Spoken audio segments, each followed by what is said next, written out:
Well, hey guys, here I have this very interesting looking and quite funky Smart ForTwo. This one is a Passion, I believe, as seen by that. And this car is a 2013 with 22,000 miles, I believe, as the sticker said. Let's go ahead and do an exterior walk around before we jump inside. So, outside these, I think they actually look pretty cool. I wouldn't want to own one because it's a rolling casket basically, but I think they look pretty cool. They're not necessarily ugly. And one thing I'm noticing on this one is the license plate is off center, and that would drive me up the wall. And it looks as if somebody plasti dipped this, or I don't really know what they did, but this is peeling off, so I think that's just plasti dip. Here you have projector beam headlamps. There's your turn signals and your high beams. You have the minivan styled windshield wipers, kind of like my Fusion has. So I like those styled better because they cover more of the windshield. Side indicator turn markers. This front body panel is actually plastic, not really surprising there. And the outside of the door is plastic as well, and I can just push it in with my hand like that. This piece is metal, that's plastic. The roof is glass, I believe, because it has a quote-unquote panoramic sunroof. You can't really have a panoramic thing in a car this big. Yeah, somebody definitely plasti dipped this car because you can see how the rear drum brakes are peeling, and this car only has 3 lug nuts per wheel, so yeah, that's different. Coming around to the rear, here you have your kind of saggy rear wiper. Third brake light right here, which was also looks like it was plasti dipped or sprayed over or something. There's your smart badge right there, so it's smart apparently. We'll go ahead and open up the back while we're right here. First, you just pull on like a little membrane right here, and it opens up the glass. And then you grab this tab right here, and it releases. You can hear the automatic mechanism releasing it. And doing this right here releases a little storage bin with what appears to be the owner's manual and all that good stuff in here. I'm trying to find, is there a key in here? Let's take a look, see. Sadly, it doesn't appear that there is. So I won't be able to start this one, but these have a 1-liter 3-cylinder engine, and I'll add the power specs into the description. It's not very much power, but there's some. So we'll go ahead and close that. The engine is actually up under here, but I can't get to it because you have to have like bolts and stuff. Here's where your rear seat, or your only seat belts are, and you have, I'm assuming this is your jack. No, I don't know what that is. I don't get these little cars. Maybe your jack's somewhere, I don't know. I don't really care. That's shut. And then pull the squeaky rear glass down. Close that. And I apologize for any wind interference. It is kind of windy today. There's your fuel filler lid, which another thing is these require premium fuel, which kind of takes away from the economical aspect of them because you buy these to get good fuel economy, but then you have to dump expensive fuel into them, which doesn't really make a lot of sense if you ask me. This front piece right here is actually plastic too. I don't even know what this is. There might be a release inside and I can open it. Brushed chrome / silver accented door mirrors, as well as, I guess this is your roll cage or something like that. I don't know. Here's your door handles. There's your key. If your key were to go dead.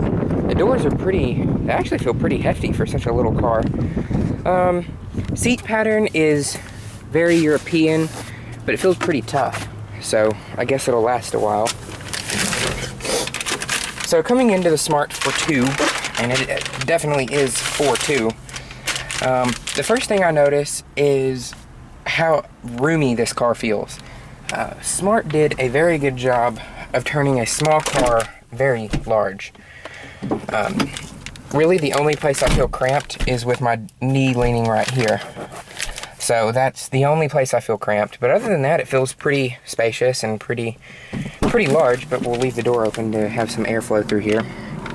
Steering wheel, it is leather wrapped. There's your horn. I'm not going to honk it because people are around and that will be awkward. Let's see. You have paddle shifters for the, so I've heard, off-wheel and jerky 5-speed automatic transmission. Tire pressure monitoring light. Lock and unlock. There's a little storage tray, pull out storage tray right here. Here's your radio with a very basic display, lockable glove box. No key in there either, is there? But you do have USB and aux in there right over here, so that's nice. Here's your climate controls, which is actually on the air vents. Here's your air vents here, 4 fan speed, different zones, temperature, AC, rear defrost, and recirculate. The dash is lined in like this cloth stuff, and it's not soft touch, it's just covered, it's hard plastic wrapped in cloth.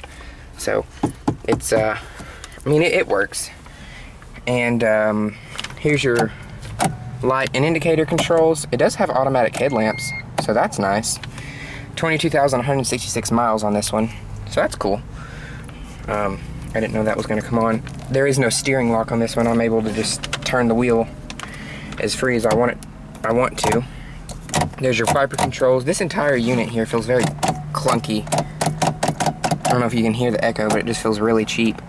Here's the little button to control your center stack, or your gauge cluster, which is 1 gauge. You don't even get a tachometer in this. You have like this little storage area here, which it kind of wraps around to this side as well, and then the glove box over here. This one, I don't know, no auto dimming rearview mirror, but I mean, it's a cheap little city runabout. What do you expect? The entire roof is plastic except for the panoramic sunroof, which I think it's kind of cool that they give you one of these. It doesn't open, it just does that. These also come in cabriolets.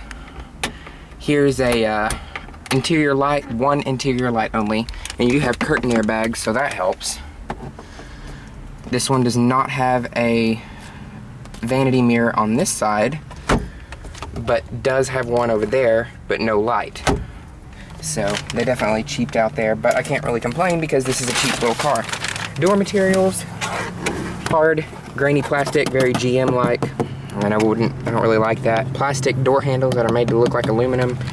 You have this like funky gunmetal gray trim here. There's your power mirror controls right here. Manual windows on both sides. There is no auto up or down function. So there's a little door storage pocket. Let me see if I can find a release to that little deal up front. Oh, and another thing, look at the design of the brake pedal. Like, that just doesn't look very safe. But maybe that's just me. Is there a release to that front? I don't know. I have no clue. I don't think there is a release. But you also have a 12-volt power outlet here. Coming down to the center stack, you have like a little storage area for change. And then you have some cup holders here. I don't know if those came with the car because that feels a little bit aftermarket. Driver does get an armrest, so that's nice. I'm glad they gave the driver an armrest. That's very helpful. And it is adjustable on height by this little wheel up under here, kind of like Range Rovers are, or Land Rovers rather. Here's your e-brake control, or your e-brake itself, not even the control for it. And it goes straight back to the rear wheels, you can see. So, anyways, I guess that really pretty much sums it up on this 2013 Smart ForTwo Passion. I hope you, hope you guys have enjoyed this little tour, and thanks for watching.